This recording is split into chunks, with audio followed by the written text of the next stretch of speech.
Okay, hi guys. So let's continue on seeing Bohr's atomic model. Okay, so let's suppose we have this nucleus and orbits around it. Okay,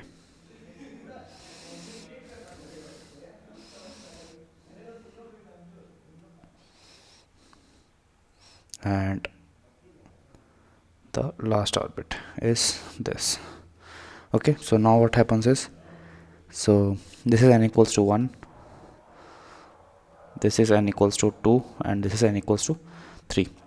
Okay, so now what will happen is, as this electron, suppose there was an electron in n equals to 2 and this comes in n equals to 1. Okay, so what will happen is, so this is electron and this comes to n equals to 1, so there will be a emission of energy. And let's suppose there was an electron in n equal to 1 and this goes to n equal to 2, so there will be absorption of energy. So first case is, let's say we have, so delta E would be common for all the cases, which would be EF minus EI. Okay, so which is nothing but transition of electron from ground state to excited state.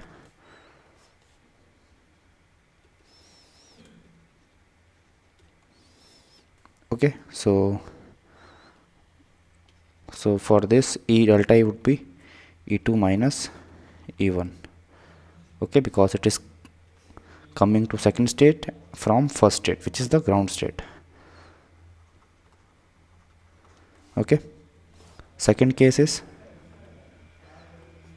we have electron transition from higher state to lower state. Electron transition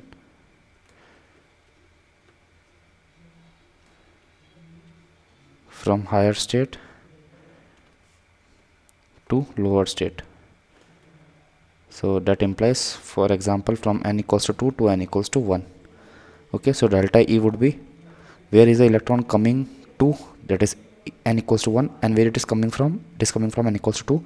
So delta E would be delta, or rather delta E would be E1 minus E2. So in this case, electron is jumping from, so jumping from n equals to 2 to n equals to 1. So there will be a emission of energy. Okay,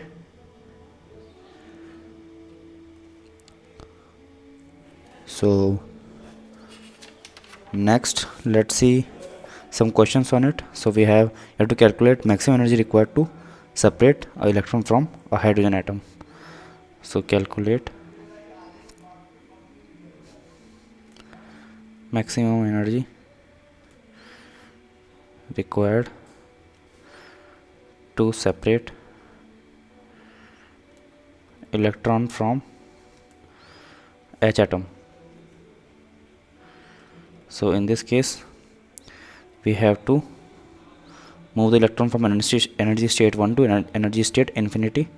Hence energy required would be E infinity minus is 1.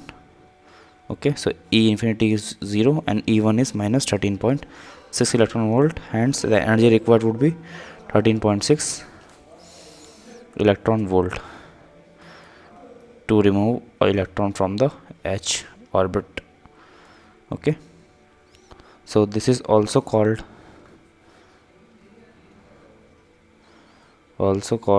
ionization energy.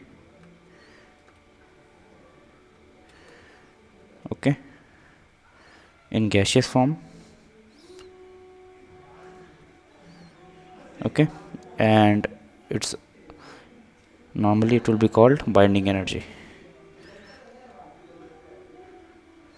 Okay, so what is the frequency of revolution of electron present in a orbit?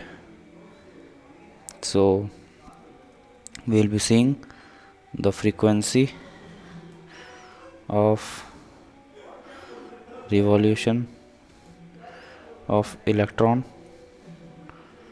present in a orbit. So that would be nothing but v upon 2 pi r. Okay,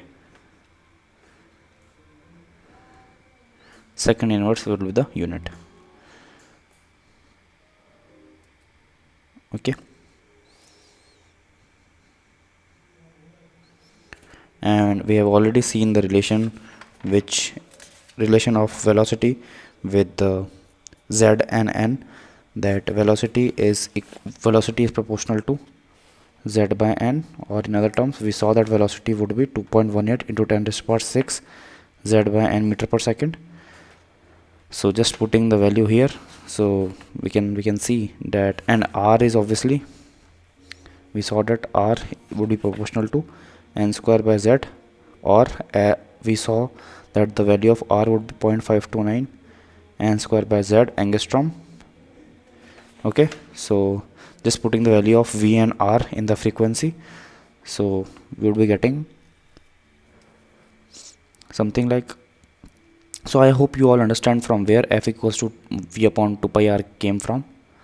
Okay, so velocity would be distance covered by the electron in orbit, which would be nothing but the, what you call this distance, the orbital distance from this point again coming to this point. So overall would be 2 pi r. Okay, and divided by time is whatever the time it took. So you can just calculate this, that 1 upon, you can just send 2 pi r in the denominator of v, and 1 upon t would be f. So hence this f is derived from this thing. Okay, now let me erase the unnecessary things which I just used to explain. Okay, yeah, so coming back to the point that f is equals to v upon 2 pi r, then just put the value of v and r here, so that f also comes in terms with n and z.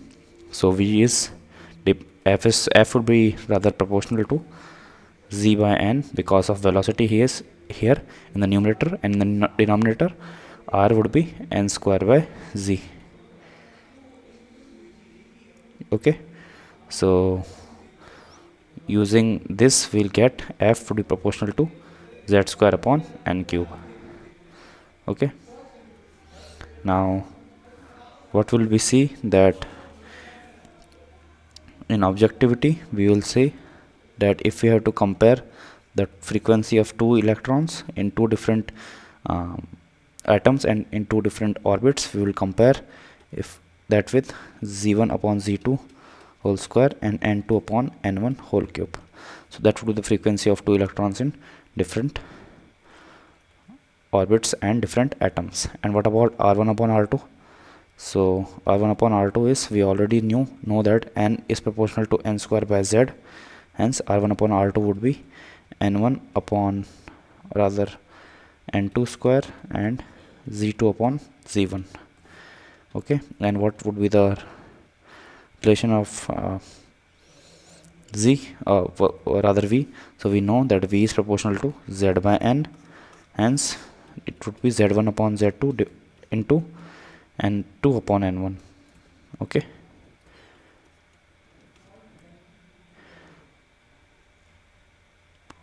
okay, so next let's see about time period.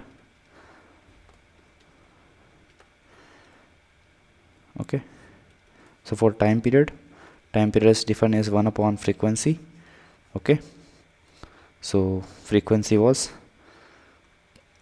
v upon 2 pi r, hence time period would be reverse of frequency, which would be 2 pi r upon v, hence time period would be proportional to, r is proportional to n square by z and v is proportional to z by n, hence time period would be dependent on, or rather proportional to, n square by z, n cube by z square rather. Okay, so using the same we can compare time period of two different electrons in two different z and n. Okay, so with this we come to an end of this lecture. In the next lecture we will be discussing about Rydberg equation for hydrogen atom. So till then, good luck and goodbye.